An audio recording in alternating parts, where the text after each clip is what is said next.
أعوذ بالله من الشيطان الرجيم بسم الله الرحمن الرحيم الحمد لله رب العالمين والصلاة والسلام على نبينا محمد وعلى آله وصحبه أجمعين أما بعد.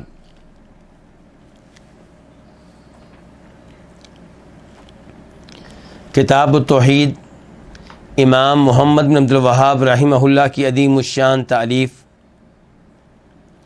آج اس کا 20واں باب پڑھیں گے اور یہ باب ہے باب ما جاء ان الغلو فی قبور الصالحین یصیرها اوثانا تعبد من دون اللہ. باب ہے اس بارے میں جو کچھ آیا ہے، بریکٹ میں کیا ہوگا، یعنی کہ جو کچھ قرآن و حدیث میں آیا ہے.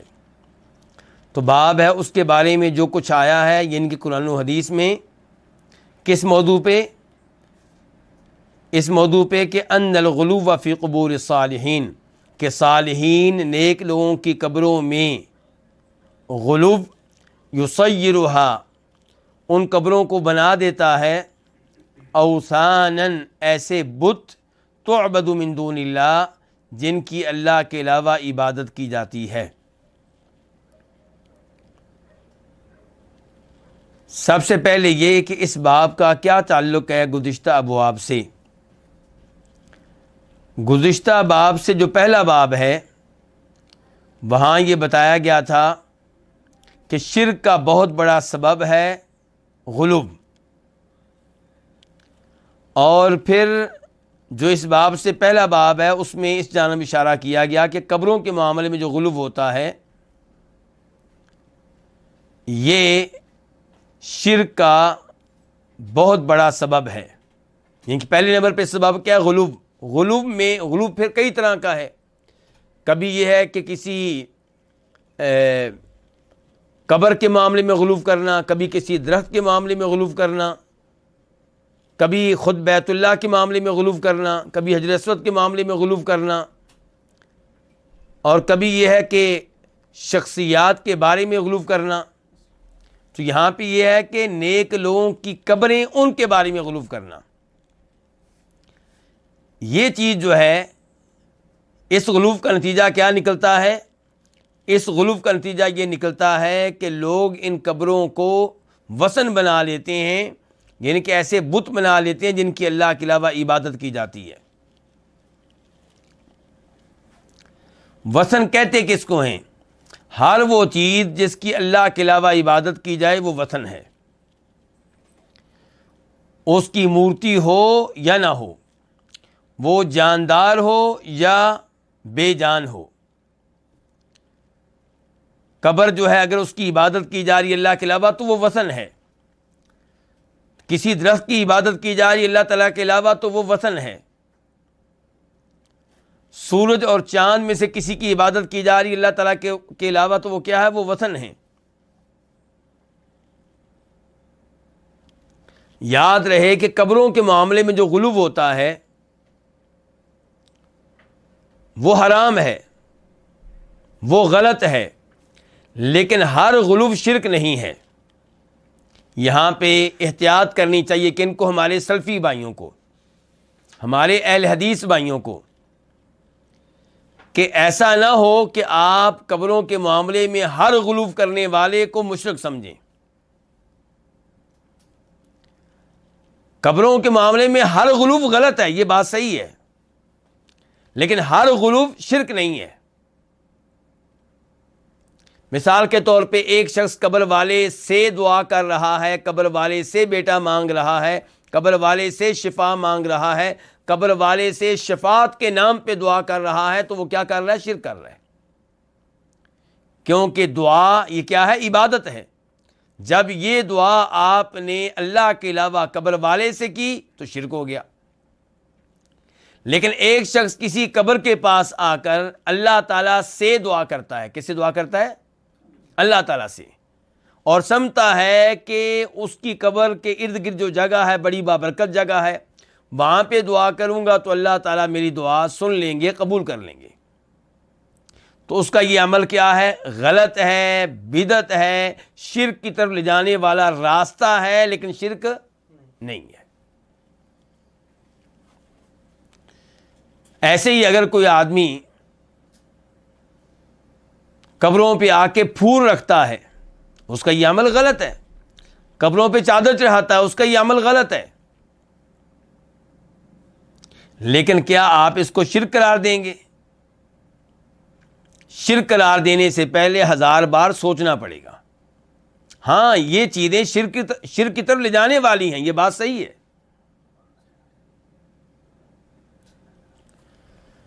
تو اس لیے باب کس بارے میں ہے؟ قبروں کے معاملے میں جو غلو کیا جاتا ہے اس بارے میں ہے کہ یہ جو غلو ہے یہ انسان کو شرک میں داخل کر دیتا ہے. یہ غلو جو ہے اس کا نتیجہ کو اچھا نہیں ہوتا.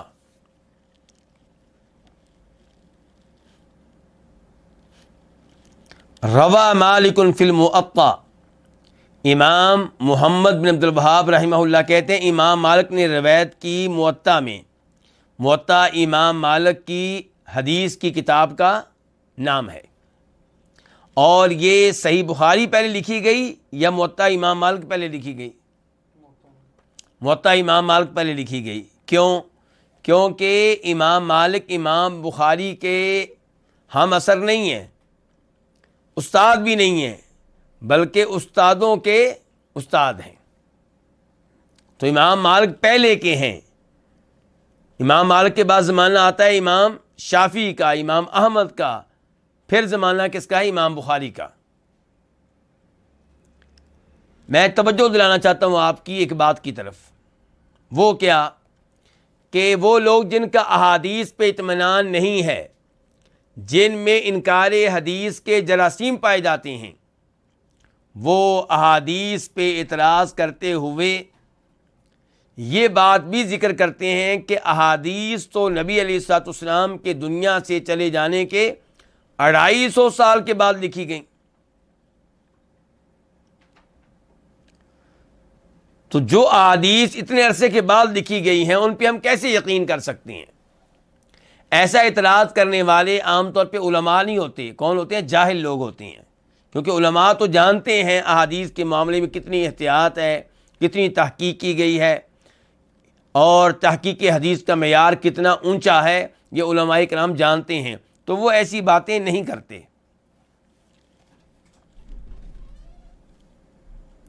بتانا ہی چاہتا ہوں کہ امام بخاری ان کا تعلق ہم مانتے ہیں کہ 2 صدی کے آخر کے زمانے سے ہے، 3 صدی کے شروع کے زمانے سے ہم مانتے ہیں، اور ان کی کتاب اسی زمانے میں لکھی گئی ہے.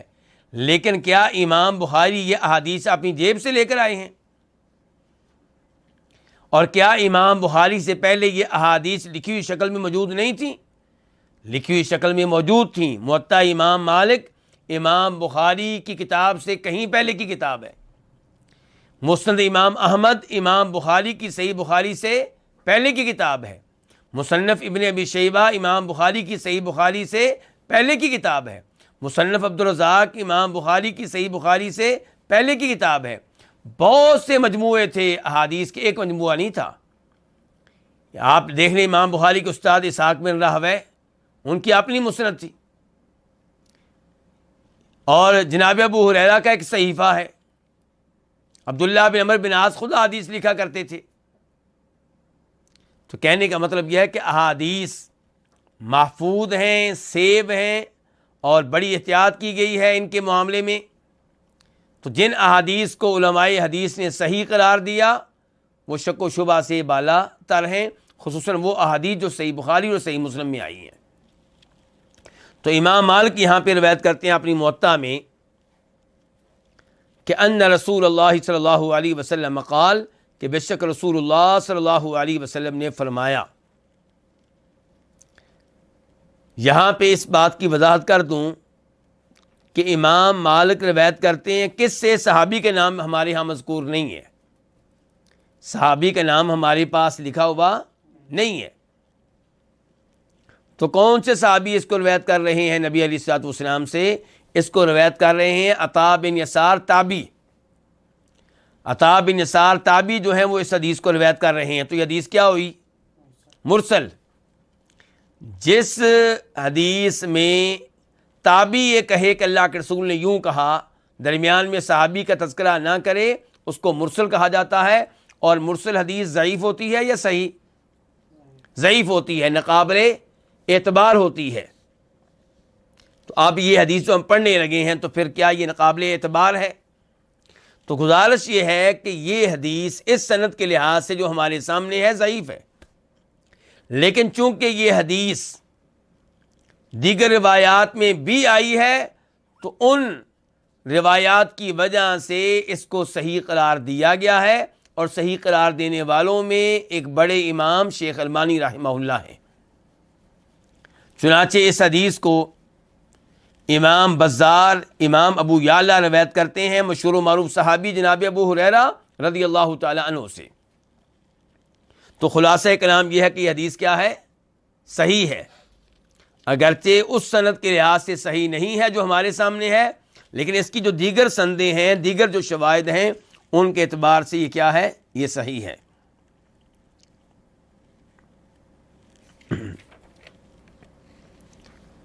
شیخ البانی رحمہ اللہ کی کتاب ہے تحذیر الساجد. اس کتاب میں انہوں نے اس حدیث کو صحیح قرار دیا ہے اور اس کے شواہد بھی ذکر کیے ہیں. تو بہرحال امام مالک روایت کرتے ہیں موطا میں کہ رسول اللہ صلی اللہ علیہ وسلم نے فرمایا، اللہم اے اللہ، لا تجعل قبری وثنا یعبد، میری قبر کو ایسا وثن نہ بنانا یعبد جس کی عبادت کی جائے. وثن کی تعریف میں بتا چکا ہوں. وثن کس کو کہتے ہیں؟ جس کی اللہ کے علاوہ عبادت، ہر وہ چیز جس کی اللہ کے علاوہ عبادت کی جائے وہ وثن ہے. اور پھر مزید آپ نے کہہ دیا یعبد، تو یہ تاکید ہو گئی کہ اے اللہ میری قبر کو ایسا وثن نہ بنانا، ایسا بت نہ بنانا جس کی عبادت کی جائے. تو کیا نبی علیہ السلام چاہتے تھے کہ آپ کی قبر کی عبادت کی جائے؟ نہیں، آپ تو اس سے روکتے رہے. فوت ہونے سے پہلے بار بار کہتے رہے کہ ان لوگوں پہ اللہ کی لعنت ہو جنہوں نے اپنے نبیوں کی قبروں کو سجدہ گاہیں بنا لیا تھا. تم یہ کام نہ کرنا، میں تمہیں اس سے روکتا ہوں. اور یہاں پہ آپ دعا کر رہے ہیں باقاعدہ، اے اللہ میری قبر کو ایسا وثن نہ بنانا جس کی عبادت کی جائے. اشتد غضب اللہ علی قوم اتخذوا قبور انبیائہم مساجد، اللہ کا شدید غضب ہوا ان لوگوں پہ جنہوں نے اپنے نبیوں کی قبروں کو سجدہ گاہیں بنا لیا. تو اس حدیث کے دو جملے ہو گئے. پہلا جملہ جو ہے اس میں شرک کا تذکرہ ہے، شرک سے روکنا ہے، شرک سے لوگوں کو دور رکھنے کی کوشش کرنا ہے. کیونکہ آپ دعا کر رہے ہیں تو جہاں پہ یہ دعا ہے وہاں پہ سننے والوں کے لیے وارننگ بھی ہے کہ یہ کام نہیں کرنا. اور دوسرے جملے میں شرک کا تذکرہ نہیں ہوا بلکہ اس معاملے کا تذکرہ ہوا ہے جو شرک کا وسیلہ ہے، شرک کا راستہ ہے، جو شرک کی طرف لے جانے والا ہے. وہ کیا کہ آپ نبی کی قبر کو کیا بنا لیں؟ سجدہ گاہ بنا لیں. آپ یہ سوچیں کہ نبی علیہ السلام کی قبر کے پاس نماز پڑھوں گا تو اللہ زیادہ قبول کرے گا، آپ کی قبر کے پاس کھڑے ہو کے اللہ سے دعا کروں گا تو اللہ جلدی قبول کرے گا، آپ کی قبر کے پاس جانور ذبح کروں گا تو اس کی خاص اہمیت ہوگی. یہ چیزیں کیا ہیں؟ یہ آپ کی قبر کو سجدہ گاہ بنانا ہے، عبادت گاہ بنانا ہے، اور یہ بھی غلط ہے. اور آپ فرما رہے ہیں ایسے لوگوں پہ اللہ کا شدید غضب نازل ہوا. تو اندازہ کر لیں کہ قبر کو سجدہ گاہ بنانا، چاہے آپ نماز کس کے لیے پڑھ رہے ہوں؟ اللہ کے لیے پڑھ رہے ہوں، کتنا بڑا جرم ہے کہ ایسے لوگوں پہ اللہ شدید ناراض ہوئے. اور اس حدیث سے اللہ کی صفت غضب کا پتہ چلا، اللہ کی صفت غضب کا، کہ اللہ کی صفات میں سے ایک صفت یہ بھی ہے کہ اللہ تعالیٰ کئی لوگوں پہ ناراض ہو جاتا ہے. جیسے اللہ کی صفات میں سے صفت کیا ہے؟ محبت. اللہ کئی لوگوں سے محبت کرتا ہے، کئی مقامات سے محبت کرتا ہے، کئی شخصیات سے محبت کرتا ہے، تو ایسے اللہ تعالیٰ کئی لوگوں پہ ناراض ہوتے ہیں، کئی لوگوں پہ اللہ کا غضب نازل ہوتا ہے، اور یہ اللہ کی وہ صفت ہے جس کا تذکرہ قرآن میں بھی آیا اور نبی علیہ الصلوۃ والسلام کی احادیث میں بھی آیا۔ مثال کے طور پہ سورہ ممتحنہ آیت نمبر 13 یا ایھا الذین آمنوا لا تتولوا قوما غضب اللہ علیہم قد یئسوا من الآخرہ کما یئس الکفار من اصحاب القبور، کہ اے ایمان والو تم ان لوگوں کو دوست نہ بناؤ، کن لوگوں کو؟ جن پہ اللہ کا غضب نازل ہوا۔ مراد کون ہے؟ یہودی وغیرہ۔ اے ایمان والو ان لوگوں کو دوست نہ بناؤ جن پہ اللہ کا غضب نازل ہوا، قد یئسوا من الآخرہ، وہ آخرت سے مایوس ہو چکے۔ یہودی آخرت سے کیوں مایوس ہو چکے؟ کیونکہ انہیں پتہ ہے کہ آخرت میں ہمیں مار پڑنی ہے۔ کیوں مار پڑنی ہے؟ کیونکہ ان کو اپنے کرتوتوں کا علم ہے، ان کو پتہ ہے کہ سچے نبی آ چکے ہیں، ان کی جو علامات اور صفات ہماری تورات و انجیل میں موجود تھیں وہ ان کے بالکل مطابق ہیں، پھر بھی ایمان نہیں لاتے، حق کو چھپا رہے ہیں بلکہ مخالفت کر رہے ہیں اور آپ کے ساتھ کفر کر رہے ہیں۔ اس کفر کی وجہ سے انہیں پتہ ہے کہ انہیں آخرت میں کچھ ملنے والا نہیں ہے اور ان کا انجام برا ہوگا۔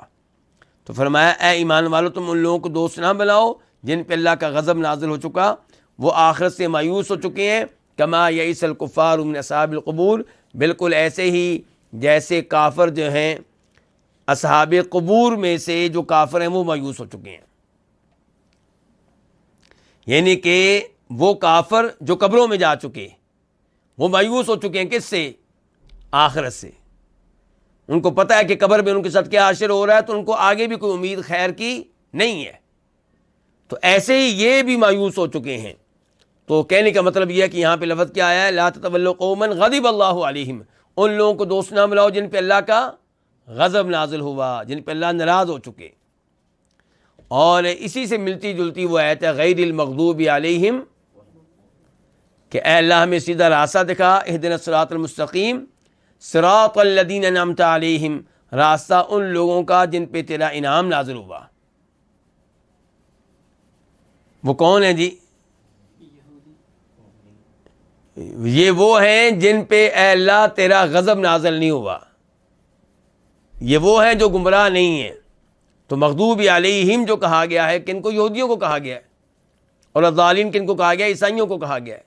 حالانکہ عیسائی بھی مغضوب علیہم ہیں، لیکن اس وصف میں یہودی آگے ہیں، یہودیوں پہ اللہ کا زیادہ غضب نازل ہوا ہے۔ پھر یہی اللہ کی صفت کئی احادیث میں بھی آئی ہے۔ بخاری مسلم کی ایک حدیث آپ کے سامنے رکھنا چاہوں گا، بخاری میں اس کا نمبر ہے 4712 4712، اور مسلم میں اس کا نمبر ہے 194 194۔ تو بخاری میں 4712، اور یہ حدیث ہے حدیث شفاعت، کہ جب لوگ میدان حشر میں کھڑے ہوں گے اپنے اپنے گناہوں کے مطابق پسینے میں ڈوبے ہوئے ہوں گے، تب لوگ انبیاء کرام علیہم السلام کے پاس آئیں گے۔ کیوں؟ شفاعت کے لیے، کہ آپ ہماری شفاعت کریں تاکہ لوگوں کا حساب کتاب ہو۔ آدم علیہ السلام کے پاس آئیں گے، نوح علیہ السلام کے پاس آئیں گے، ابراہیم علیہ السلام کے پاس آئیں گے، موسیٰ علیہ السلام کے پاس آئیں گے۔ ہر نبی معذرت کر لے گا اور کیا کہے گا؟ ان ربی قد غضب اليوم غضبا لم یغضب قبلہ مثلا ولن یغضب بعدہ مثلا، کہ آج اللہ رب العزت شدید غصے میں ہیں، اتنے غصے میں نہ اللہ پہلے کبھی تھے نہ آئندہ کبھی ہوں گے۔ یعنی کہ ہم میں شفاعت کرنے کی ہمت نہیں ہے، ہر نبی کہے گا مجھے چھوڑ دو، کسی اور کے پاس جاؤ۔ بالآخر ہمارے نبی جناب محمد رسول اللہ صلی اللہ علیہ وسلم کے پاس آئیں گے اور آپ اللہ کے عرش کے نیچے سجدے میں پڑ جائیں گے۔ وہ سجدہ 6-7 دنوں کے برابر ہوگا، طویل ترین سجدہ ہوگا۔ اللہ کی حمد و ثنا کے الفاظ کہیں گے جو اس موقع پہ آپ کے دل میں ڈالے جائیں گے، اور پھر اللہ تعالیٰ آپ سے کہیں گے کہ سر اٹھائیے، شفاعت کیجیے، آپ کی شفاعت سنی جائے گی، مانی جائے گی۔ تو اس حدیث سے بھی پتہ چلا کہ اللہ تعالیٰ کی صفات میں سے ایک صفت کیا ہے؟ اللہ کا غضب، یہ بھی اللہ کی صفات میں سے ایک صفت ہے، اور یہ کوئی عیب کی بات نہیں ہے، یہ خوبی کی بات ہے۔ آپ دیکھیں گے کہ لوگوں میں کیا ہوتا ہے، کئی لوگ انتہائی غصے والے ہوتے ہیں، اور ان کا غصہ تب بھی ظاہر ہو رہا ہوتا ہے جب ظاہر نہیں ہونا چاہیے، وہ اس پہ ناراض ہو جاتے ہیں جس پہ ناراض نہیں ہونا چاہیے۔ تو یہ کمزوری ہے، یہ عیب ہے۔ اور کئی لوگ ایسے ہوتے ہیں جن کو بالکل غصہ نہیں آتا، کیا یہ خوبی ہے؟ نہیں، یہ بھی عیب ہے۔ یعنی کہ آپ کے سامنے آپ کی بیگم غلط حرکت کرے، لوگوں کے ساتھ تعلقات قائم کرے، آپ کی بیٹیاں تعلقات قائم کریں، آپ کو غصہ نہ آئے، یہ خوبی ہے؟ خوبی کیا ہے کہ جہاں پہ غصہ آنا چاہیے وہاں پہ آپ کو آئے، اور جہاں پہ نہیں آنا چاہیے وہاں پہ نہ آئے۔ تو اللہ رب العزت جیسے محبت کرنے والے ہیں، اور اللہ کی محبت ان کے لیے ہے جو اللہ کی محبت کے لائق ہیں، ایسے ہی اللہ تعالیٰ کا غضب ہے ان کے لیے جن پہ غضب ہونا چاہیے، اور یہ اللہ رب العزت کی خوبیوں میں سے ایک خوبی ہے۔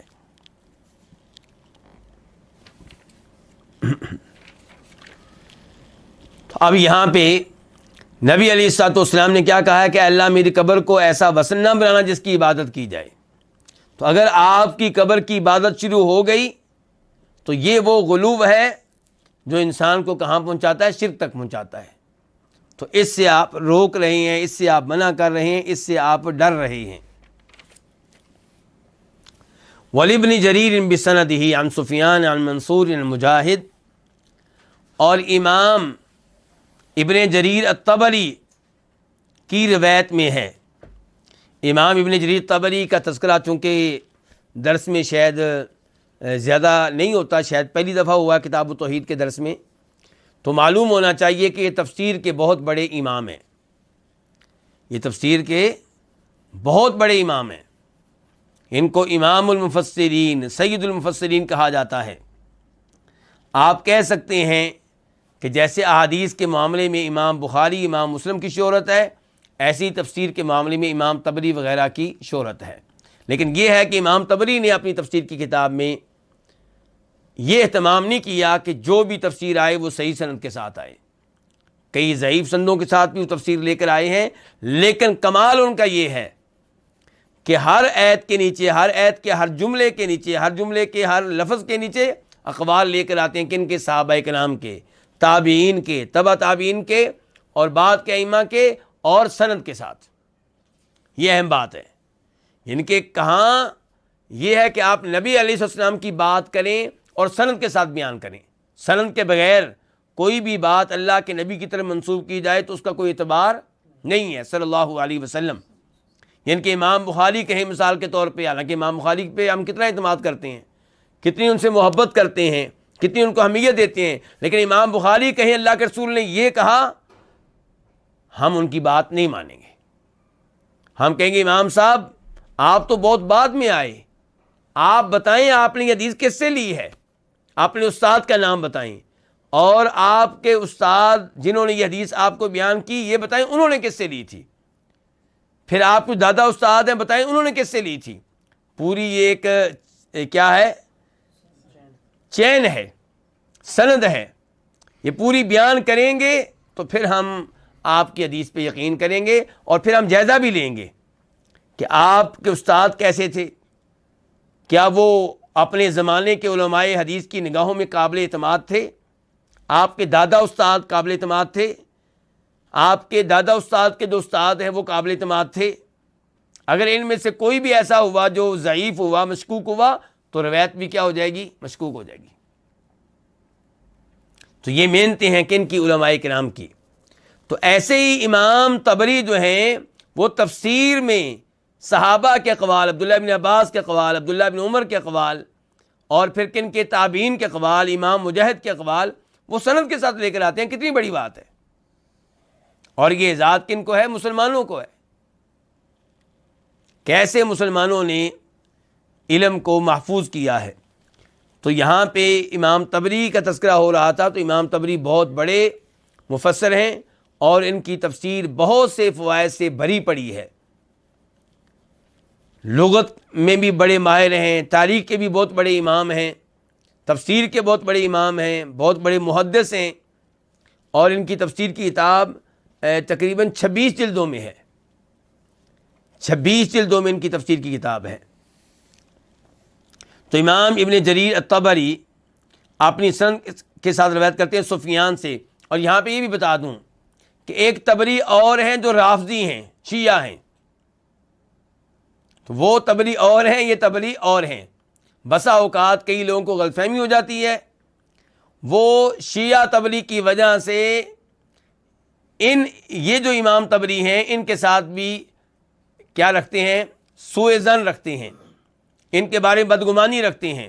اس کی بہترین مثال میں آپ کو دوں گا، ایک وہ اینکر اور صحافی ہیں، کیا نام ہے، اوریہ مقبول، انہوں نے باقاعدہ آرٹیکل لکھا ہوا تھا ایک دفعہ، اور چڑھائی کی ہوئی تھی ہمارے امام طبری پہ، اور جو باتیں منسوب کی تھیں ان کی طرف وہ دوسرے طبری کی تھی جو شیعہ ہیں۔ تو امام ابن جریر طبری اپنی سند کے ساتھ روایت کرتے ہیں سفیان سے، وہ منصور سے، وہ مجاہد سے۔ مجاہد تفسیر کے بہت بڑے امام، مجاہد بن جبر المخزومی المکی، عبداللہ ابن عباس رضی اللہ عنہ کے شاگرد ہیں، اور انہوں نے عبداللہ ابن عباس سے ایک ایک آیت کی تفسیر لی ہے، سیکھی ہے، اور کئی دفعہ قرآن کریم عبداللہ ابن عباس کے سامنے پڑھا ہے، پیش کیا ہے، اور قرآن کی تلاوت بھی پیش کی ہے، تفسیر بھی پیش کی ہے۔ اور کئی ایک ایسے امام ہیں جو کہتے ہیں کہ جب تفسیر آپ کے پاس آ جائے مجاہد کی تو آپ کے لیے کافی ہے، پھر دائیں بائیں جانے کی ضرورت نہیں ہے۔ تو یہ مجاہد کہتے ہیں افرأیتم اللات والعزیٰ کی تفسیر میں، یہ آیت سورہ نجم کی آیت نمبر 19 افرأیتم اللات والعزیٰ ومناۃ الثالثۃ الاخری، کہ کیا تم نے دیکھا ہے لات کو، عزیٰ کو اور منات کو؟ کتنے بتوں کا تذکرہ ہوا ہے؟ 3 کا۔ لات، عزیٰ اور منات یہ اس زمانے میں مشہور و معروف بت تھے جن کی اللہ کے علاوہ عبادت کی جاتی تھی۔ قال، مجاہد کہتے ہیں کہ کان یلت لہم السویق، یہ جو تھا لات، یہ صرف پتھر نہیں ہے، یہ صرف قبر کا نام نہیں ہے، بلکہ اس کے پیچھے ایک شخصیت ہے، اور یہ بڑی اہم بات ہے، اس پہ میں آپ کی توجہ چاہوں گا۔ جب ہم شرک کی آیتیں پڑھتے ہیں اور آج کے مسلمانوں کو شرک سے روکتے ہیں، وہ کہتے ہیں ظالموں، ہمارے اوپر وہ آیتیں پڑھ رہے ہو جو اللہ نے نازل کی تھی کہ ان کے بارے میں جو بتوں کی عبادت کرتے تھے، اور ہمارے پاس کوئی بت نہیں ہے، ہم تو ان شخصیات کا احترام کرتے ہیں، ان کی عزت کرتے ہیں، بس تم نے ہمیں ان کے ساتھ ملا دیا ہے۔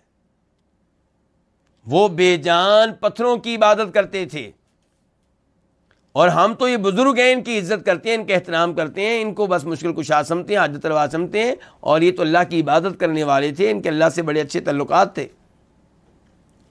تو ہمارا کہنا یہ ہے کہ جن کے بارے میں تم یہ سمجھتے ہو کہ وہ بے جان پتھروں کی عبادت کرتے تھے، بتوں کی عبادت کرتے تھے، وہ پتھر جو تھے وہ منسوب تھے کسی نہ کسی شخصیت سے، کسی نہ کسی انسان سے۔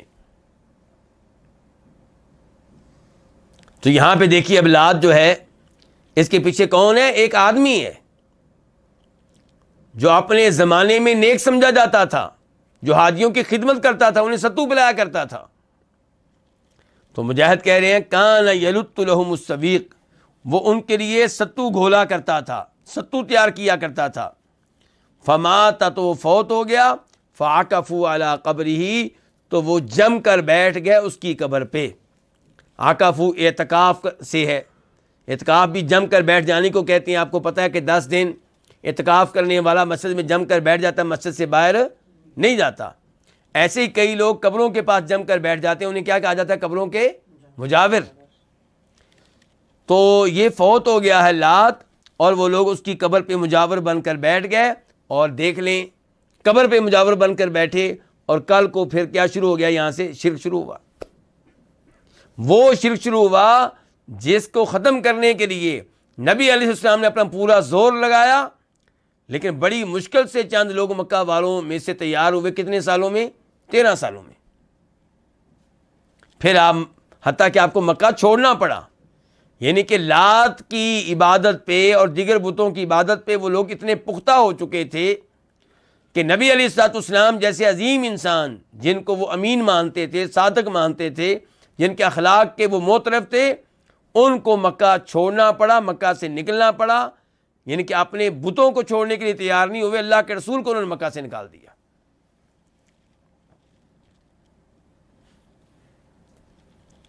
تو اس کا آغاز پھر کیسے ہوا شرک کا؟ قبروں پہ مجاور بن کر بیٹھنے سے. اور یہ غلو ہے، یہ وہ غلو ہے جو ممنوع ہے.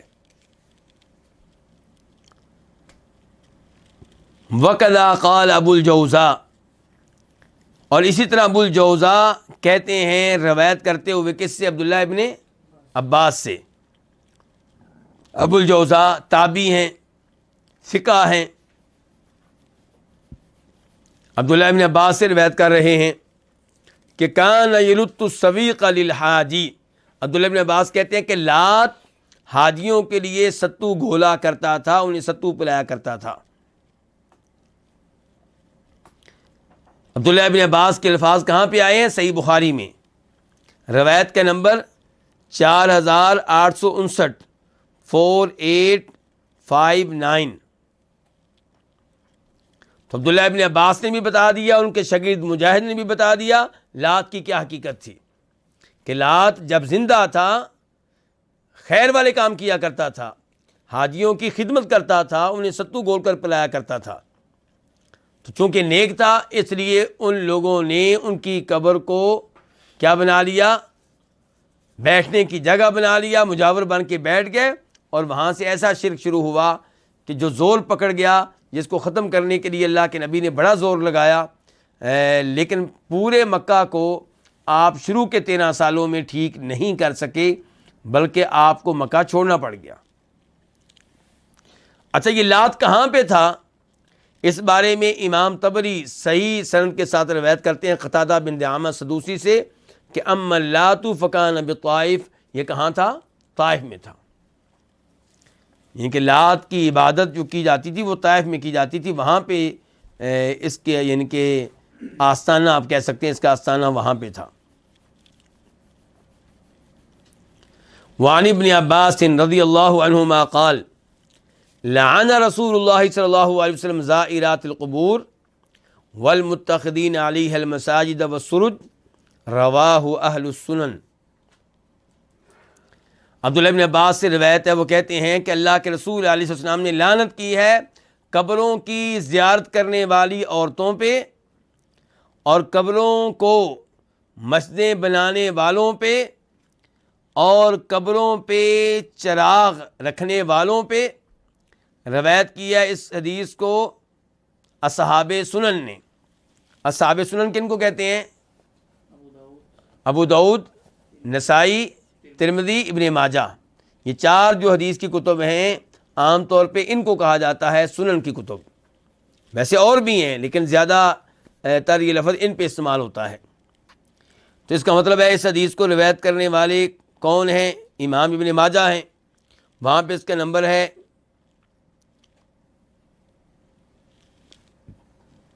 ابو داؤد کا نمبر لکھ لیں. ابو داؤد شریف میں اس کا نمبر ہے 3236، 3236.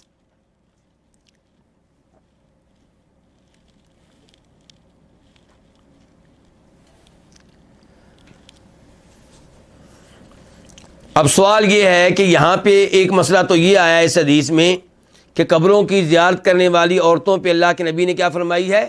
لعنت صلی اللہ علیہ وسلم. تو کیا پھر عورتوں کو قبروں کی زیارت کرنے کی اجازت بالکل نہیں ہے؟ جواب یہ ہے کہ جو حدیث ہمارے سامنے ہے یہ ضعیف ہے، یہ نبی علیہ الصلوۃ والسلام سے ثابت نہیں ہے، اور اس کو ضعیف قرار دینے والوں میں ایک شیخ البانی رحمہ اللہ ہیں. اس کی جگہ پہ صحیح روایت کیا ہے؟ وہ ہے سنن ابن ماجہ نمبر 1575 1575، اور اسی طرح اس کے بعد والی روایت 1576 1576، اور راوی ہیں عبداللہ ابن عباس رضی اللہ عنہما اور جناب ابو ہریرہ رضی اللہ تعالی عنہ۔ یہ دونوں کہتے ہیں لعن رسول اللہ صلی اللہ علیہ وسلم زوارات القبور یا زوارات القبور، کہ اللہ کے رسول علیہ السلام نے لعنت کی ہے ان عورتوں پہ جو قبروں کی زیارت بار بار کریں، کثرت سے کریں، بہت کریں۔ تو نتیجہ کیا نکلے گا کہ اگر عورتیں قبروں کی زیارت کے لیے کبھی کبھی جائیں اور وہاں پہ شریعت کے احکام کی پابندی کریں تو انشاءاللہ اس میں کوئی حرج نہیں ہے، لیکن بار بار جائیں چاہے شریعت کے احکام کی پابندی کریں تو یہ غلط ہوگا، اس حدیث کے خلاف ہوگا جو ہمارے پاس ہے، کیونکہ آپ نے ان عورتوں پہ اعلان کیا جو کثرت سے قبروں کی زیارت کرتی ہیں، اور کبھی کبھی زیارت کریں تو انشاءاللہ اس میں کوئی حرج نہیں ہے۔ ایک تو اس لیے کہ نبی علیہ السلام کے یہ الفاظ کہ لوگوں میں نے تمہیں قبروں کی زیارت کرنے سے روک رکھا تھا، اب میں تمہیں اجازت دے رہا ہوں قبروں کی زیارت کیا کرو، یہ الفاظ جیسے مردوں کے لیے ہیں ایسے ہی عورتوں کے لیے بھی ہیں۔ دوسرے نمبر پہ جس روایت میں آیا ہے کہ آپ نے قبروں کی زیارت کرنے والی عورتوں پہ لعنت کی ہے وہ ضعیف ہے۔ تیسرے نمبر پہ صحیح روایت یہ ہے کہ لعنت ان عورتوں پہ ہے جو بار بار جائیں، کثرت سے جائیں، اس کا مطلب یہ ہے کہ کبھی کبھار جائیں تو اس میں کوئی حرج نہیں ہے۔ چوتھے نمبر پہ ہمیں ایسے شواہد ملتے ہیں کہ نبی علیہ السلام کے زمانے میں بھی آپ کے بعد میں بھی کئی صحابیات قبروں کی زیارت کے لیے گئی ہیں اور آپ نے ان پہ انکار نہیں کیا۔ ایک روایت یہ مسلم شریف کی ہے، نمبر ہے 974 974۔ سیدہ عائشہ کہتی ہیں کہ میں نے نبی علیہ السلام سے پوچھا اللہ کے رسول میں قبرستان میں جاؤں تو میں کیا کہوں، میں قبروں کی زیارت کے لیے جاؤں تو میں کیا کہوں، کیا پڑھوں؟ تو آپ نے کہا السلام علی اہل الدیار من المؤمنین والمسلمین، یہ پوری دعا بتائی کہ یہ دعا پڑھنی ہے۔ اور یہاں پہ غور کیجئے، آپ نے یہ نہیں کہا کہ تو نے قبرستان میں جا کے فاتحہ کرنی ہے، سورہ فاتحہ پڑھنی ہے، سورہ اخلاص پڑھنی ہے، تینوں کل پڑھنے ہیں، سورہ بقرہ کی آخری آیتیں پڑھنی ہے، نہیں، یہ نہیں کہا آپ نے۔ قرآن کی تلاوت کرنے کے بارے میں نہیں کہا، دعا بتائی ہے جو قبرستان میں داخل ہونے کی دعا ہے، جس کا مفہوم یہ ہے کہ اس قبرستان میں جو قبریں ہیں، ان قبروں میں جو مدفون ہیں، ان پہ اللہ کی طرف سے سلامتی نازل ہو، یہ دعا دینی ہے آپ نے۔ تو آپ نے سیدہ عائشہ سے یہ نہیں کہا کہ عائشہ تو سوال کیوں کر رہی ہے، عورتوں کو تو قبرستان میں جانے کی اجازت ہی نہیں ہے، بلکہ آپ نے ان کی رہنمائی کی ہے، کیونکہ انہوں نے کہا تھا میں جاؤں تو کیا کہوں، تو آپ نے کہا یہ کہنا ہے۔ اور پھر آپ لوگوں کو وہ حدیث بھی یاد ہوگی کہ نبی علیہ السلام گزر رہے تھے تو آپ نے دیکھا کہ ایک عورت ایک قبر پہ بیٹھی ہوئی ہے اور رو رہی ہے، تو آپ نے کیا کہا تھا اتق اللہ واصبری، اللہ سے ڈر جا اور صبر کر۔ تو اس نے یہ دیکھے بغیر کہ الفاظ کون کہہ رہا ہے، مجھے کون سمجھا رہا ہے، کہہ دیا کہ اگر تیرے اوپر مصیبت آئی ہوتی ایسی پھر تجھے پتہ چلتا۔ نبی علیہ السلام خاموش رہے، چلے گئے اپنے گھر میں، صبر کا مظاہرہ کیا، آپ نے عورت کو ڈانٹا نہیں ہے، برا بلا نہیں کہا۔ عورت کو بعد میں پتہ چلا کہ یہ تو اللہ کے رسول تھے، تو پھر وہ معذرت کرنے کے لیے آئی، تو آپ نے کہا تھا الصبر عند صدمۃ الاولیٰ، حقیقی صبر وہ ہوتا ہے جو تب کیا جائے جب پہلی بار چوٹ لگے، جب پہلی بار صدمے کی خبر پہنچے۔ تو کہنے کا مطلب یہ ہے کہ اس عورت پہ بھی انکار کیا گیا، کس بات پہ کہ رو رہی ہے، اس پہ انکار نہیں کیا گیا کہ قبرستان میں کیوں آئی ہے۔ اس کے بعد مسئلہ آ گیا اس حدیث میں، ایک تو یہ آیا تھا کہ اللہ کے رسول نے لعنت کی ہے ان عورتوں پہ جو قبروں کی زیارت کرتی ہیں، دوسرے نمبر پہ کیا ہے کہ ان پہ بھی آپ نے لعنت کی ہے جو قبروں کو کیا بنا لیتے ہیں، قبروں کے اوپر مسجدیں بنا لیتے ہیں، تو یہ چیز بھی غلط ہے۔ اور اس کی وضاحت گزشتہ باب میں ہو چکی ہے۔ گزشتہ باب میں وہ احادیث تھیں جن احادیث میں آپ نے لعنت کیا ان لوگوں پہ جنہوں نے اپنے نبیوں کی قبروں کو کیا بنا لیا؟ سجدہ گاہیں بنا لیا۔ مثال کے طور پہ بخاری مسلم کی حدیث جس کا بخاری میں نمبر ہے 435 435 اور مسلم میں اس کا نمبر ہے 531 531۔ اور پھر مسلم کی حدیث کہ آپ فوت ہونے سے 5 راتیں پہلے کہہ رہے تھے، جس کے راوی جندب بن عبداللہ ہیں کہ الا و ان من کان قبلکم کانوا یتخذون قبور انبیاء مساجد، کہ میری بات دھیان سے سن لو کہ تم سے پہلے لوگ اپنے نبیوں کی قبروں کو سجدہ گاہیں بنا لیا کرتے تھے۔ الا فلا تتخذوا القبور مساجد، تم قبروں کو سجدہ گاہیں نہ بنانا۔ انی انہاکم عن ذالک، میں تمہیں اس حرکت سے روک رہا ہوں۔ مسلم شریف حدیث نمبر 532 532۔ اور ایسے ہی مسند احمد کی حدیث 4342 4342، عبداللہ بن مسعود راوی ہیں کہ بے شک بدترین لوگ وہ ہیں جو قیامت آنے پہ زندہ ہوں گے، موجود ہوں گے، اور وہ بدترین لوگ ہیں جو قبروں کو مسجد بنا لیتے ہیں۔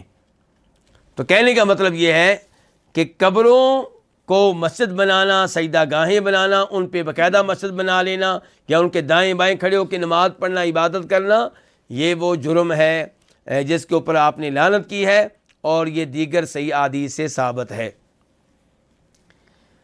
2 چیزیں ہو گئیں اس حدیث کی۔ تیسری چیز اس میں کیا آئی ہے؟ چراغ جلانا۔ کن پہ؟ قبروں پہ۔ تو یہ جو حدیث ہمارے پاس ہے اس وقت، اصل میں یہ ہے ضعیف۔ یہ کیا ہے؟ ضعیف۔ تو اس لیے ہم اس حدیث پہ اعتماد نہیں کر سکتے۔ البتہ میں نے گزارش کر دی ہے کہ یہ جو جملہ نمبر 2 ہے کہ اللہ کے رسول کی لعنت ہے ان پہ جو قبروں پہ مسجدیں بنا لیتے ہیں، اس کی تائید دیگر صحیح حدیث سے ہوتی ہے، جیسا کہ ابھی بتا چکا ہوں۔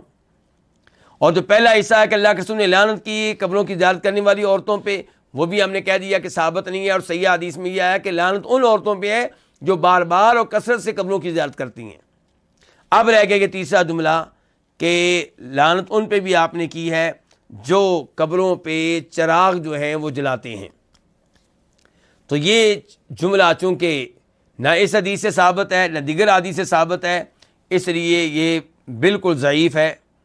البتہ علماء کرام نے اس عمل کو غلط قرار دیا ہے، اس لیے گریز کرنا چاہیے، قبروں پہ چراغ کا اہتمام کرنے سے، چراغ جلانے سے، ان چیزوں سے دور رہنا چاہیے۔ واللہ تعالی اعلم۔ اس کے بعد فیہ مسائل، اس باب میں کیا مسائل ہیں، کیا کیا مسئلے ہمیں معلوم ہوئے ہیں، کیا کیا احکام ہمیں معلوم ہوئے ہیں۔ الاولی، پہلا مسئلہ تفسیر الاوثان، اوثان کی تفسیر معلوم ہو گئی، وثن کی وضاحت معلوم ہو گئی، وثن کا تعارف ہو گیا، وثن کہتے کس کو ہے۔ تو یہ کہاں پہ یہ تعریف آئی ہے جی؟ اللہ کے نبی نے کیا کہا تھا دیکھیں ذرا، صلی اللہ علیہ وسلم، موطا والی روایت کہ اللہم لا تجعل قبری وثنا یعبد، اے اللہ میری قبر کو ایسا وثن نہ بنانا یعبد جس کی عبادت کی جائے۔ اس کا مطلب یہ کہ وثن وہ ہوتا ہے جس کی عبادت کی جائے، تو ہر وہ چیز جس کی اللہ کے علاوہ عبادت کی جائے وہ وثن ہے، چاہے اس کی مورتی ہو یا نہ ہو۔ تو وہ قبر جس کی اللہ کے علاوہ عبادت کی جا رہی ہے وہ کیا کہلائے گی؟ وثن کہلائے گی، بت کہلائے گی۔ وہ درخت جس کی اللہ کے علاوہ عبادت کی جا رہی ہے وہ کیا کہلائے گا؟ وثن کہلائے گا۔ الثانیہ، دوسرا مسئلہ تفسیر العبادہ، عبادت کی تفسیر، عبادت کی وضاحت۔ تو جی ہاں، اگر کوئی قبر کے پاس آتا ہے اور قبر والے سے ڈر رہا ہے، قبر والے پہ امیدیں لگائے ہوئے ہے، قبر والے کی محبت دل میں بٹھائے ہوئے ہے، اور خشوع و خضوع کا اظہار کر رہا ہے، ہاتھ باندھ کے بڑے بادب ہو کے کھڑا ہے، تو یہ اس کی کیا کر رہا ہے؟ یہ عبادت کر رہا ہے۔ اس کو کیا کہا جائے گا؟ عبادت کہا جائے گا۔ یہ انداز جو اللہ تعالیٰ کے لیے خاص ہے یا کسی اور کے لیے اختیار کیا تو اس کو بھی عبادت کہا جائے گا۔ الثالثہ، تیسرا مسئلہ انہ صلی اللہ علیہ وسلم لم یستعذ الا مما یخاف وقوعہ، کہ نبی علیہ السلام نے نہیں پناہ مانگی مگر اسی چیز سے جس میں واقع ہونے کا ڈر تھا، جس کے بارے میں آپ کو ڈر تھا کہ لوگ اس میں واقع ہو سکتے ہیں۔ وہ کیا چیز ہے جی؟ آپ نے کیا کہا کہ اے اللہ میری قبر کو ایسا وثن نہ بنانا، ایسا بت نہ بنانا جس کی کیا کی جائے؟ عبادت کی جائے۔ اس کا مطلب یہ ہے کہ آپ کو اس چیز کا خطرہ تھا، ڈر تھا، اسی لیے تو آپ دعا کر رہے ہیں، اسی لیے تو پناہ مانگ رہے ہیں اللہ تعالیٰ سے۔ تو اس میں رد ہو گیا ان لوگوں کا، انکار ہو گیا ان لوگوں پہ جو یہ کہتے ہیں کہ نبی علیہ الصلوۃ والسلام کے بعد امت محمد شرک کرے، یہ ممکن ہی نہیں ہے۔ کیوں؟ کیونکہ اللہ کے رسول نے فرمایا تھا کہ مجھے تم سے شرک کا خطرہ نہیں ہے۔ تو ہم کہتے ہیں کہ اس حدیث کا مفہوم یہ ہے کہ صحابہ کرام کی طرف سے خطرہ نہیں کہ کچھ صحابی شرک کرے گا، یا دوسرا مطلب اس حدیث کا یہ ہے کہ یہ خطرہ نہیں ہے کہ میری پوری امت شرک میں مبتلا ہو جائے، ورنہ شرک آپ کی امت میں موجود تھا، ہے اور رہے گا۔ یہ چیز آپ کی احادیث سے بھی ثابت ہوتی ہے، اور آپ جب ان کے گراؤنڈ میں جائیں، زمین پہ چلیں پھریں، تو آپ کو نظر آئے گا کہ کئی قبریں ایسی ہیں جن کے اللہ کے علاوہ باقاعدہ عبادت کی جا رہی ہے، تو شرک موجود ہے۔ الرابع، چوتھا مسئلہ، قرنہ بہذا اتخاذ قبور الانبیاء مساجد، یعنی کہ ایک طرف تو آپ نے کہا کہ اے اللہ میری قبر کو ایسا وثن نہ بنانا، بت نہ بنانا جس کی عبادت کی جائے، اور ساتھ ہی آپ نے کیا کہا کہ اللہ کا شدید غضب نازل ہوا ان لوگوں پہ جنہوں نے اپنے نبیوں کی قبروں کو سجدہ گاہیں بنا لیا تھا۔ تو پہلی چیز کو دوسری چیز کے ساتھ آپ نے ایک ساتھ ذکر کیا ہے، دونوں کو جوڑ دیا ہے۔ تو قرنہ بہذا، آپ کا ملا دینا اس کے ساتھ، کس کے ساتھ؟ پہلی بات کے ساتھ دوسری بات کو۔ اور پہلی بات کیا ہے کہ اے اللہ میری قبر کو وثن نہ بنانا جس کی عبادت کی جا رہی ہو۔ تو آپ نے اس کے ساتھ ملا دیا کس بات کو؟ نبیوں کی قبروں کو سجدہ گاہیں بنانے کی بات کو۔ تو پہلی چیز کیا ہے؟ شرک ہے، اور دوسری چیز کیا ہے؟ شرک کی طرف لے جانے والا وسیلہ، راستہ اور ذریعہ۔ الخامسہ، پانچواں مسئلہ، ذکر شدت الغضب من اللہ، اللہ کی طرف سے شدید غضب میں ہونے کا تذکرہ بھی ہوا ہے اس حدیث میں۔ جی ہاں، بالکل پہلی حدیث میں ہوا ہے کہ اللہ کا شدید غضب نازل ہوا ان لوگوں پہ جنہوں نے اپنے نبیوں کی قبروں کو کیا بنا لیا تھا؟ سجدہ گاہیں بنا لیا تھا۔ السادسہ، چھٹا مسئلہ، وہی من اہمہا، اور یہ ان مسائل میں سے اہم ترین مسائل میں سے ایک ہے، معرفت صفت عبادت اللہ التی ہی اکبر الاوثان، پتہ چلا لات جو کہ سب سے بڑا بت تھا اس کی عبادت کے طریقے کا پتہ چلا، ان کو اس کی عبادت کیسے شروع ہوئی اس کا پتہ چلا۔ کیسے شروع ہوئی تھی؟ اس کی قبر پہ آ کے لوگ مجاور بن کر بیٹھنے لگے، اعتکاف کرنے لگے اس کی قبر پہ، تو یہاں سے شرک شروع ہوا، اور جو یعنی کہ ایک دنیا تک پھیل گیا۔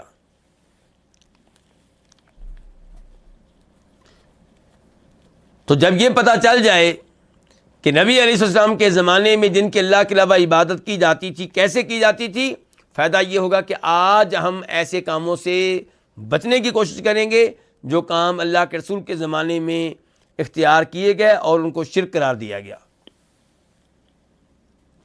السابعہ، ساتواں مسئلہ، معرفت انہ قبر رجل صالح، یہ پتہ چلا کہ یہ ایک نیک آدمی کی قبر تھی۔ لات یہ کیا تھی؟ ایک نیک آدمی کی قبر تھی۔ الثامنہ، آٹھویں نمبر پہ، انہ اسم صاحب القبر و ذکر معنی تسمیہ۔ اچھا، یہ ہمیں پتہ چل گیا کہ لات جو تھا وہ نیک آدمی کی قبر تھی، تو پھر بھی اسے غلط قرار دیا گیا۔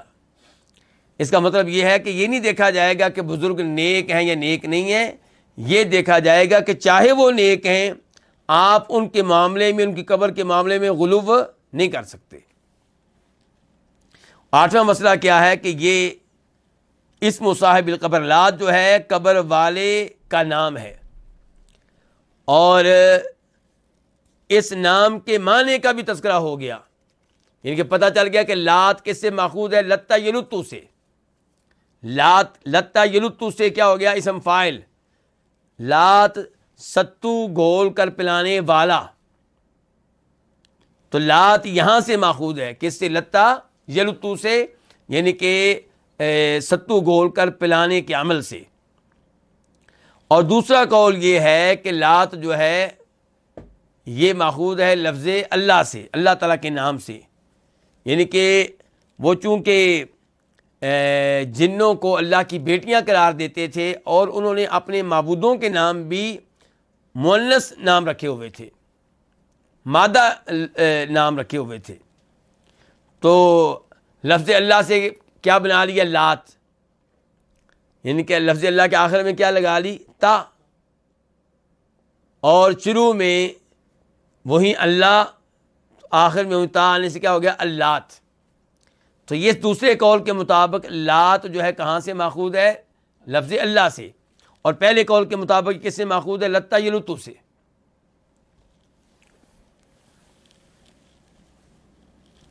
التاسعہ، نواں مسئلہ، لعنہ زوارات القبور، نبی علیہ السلام کا لعنت کرنا ان پہ جو قبروں کی بار بار زیارت کریں، کثرت سے زیارت کریں. تو بہرحال عورتیں کبھی کبھار قبروں کی زیارت کے لیے جا سکتی ہیں، اور ان قبروں پہ جائیں جہاں جانے سے موت یاد آئے. العاشرہ، لعنہ من اسرجہا، آپ کا لعنت کرنا اس پہ جو ان پہ چراغ جلائے. کن پہ؟ قبروں پہ. قبروں پہ جو چراغ جلائے ان پہ بھی آپ نے لعنت کی ہے، لیکن گزارش کر چکا ہوں کہ روایت صحیح سند کے ساتھ ثابت نہیں ہے. تو آج کے درس کا یہیں پہ اختتام کرتے ہیں، انشاءاللہ کل کتاب الفوائد کے درس میں ملاقات ہوگی. اللہ تعالیٰ آپ سب کو سلامت رکھے، آپ لوگوں کے علم و عمل میں برکتیں ڈالے. وصلی اللہ تعالی علی نبینا محمد وعلی آلہ وصحبہ اجمعین.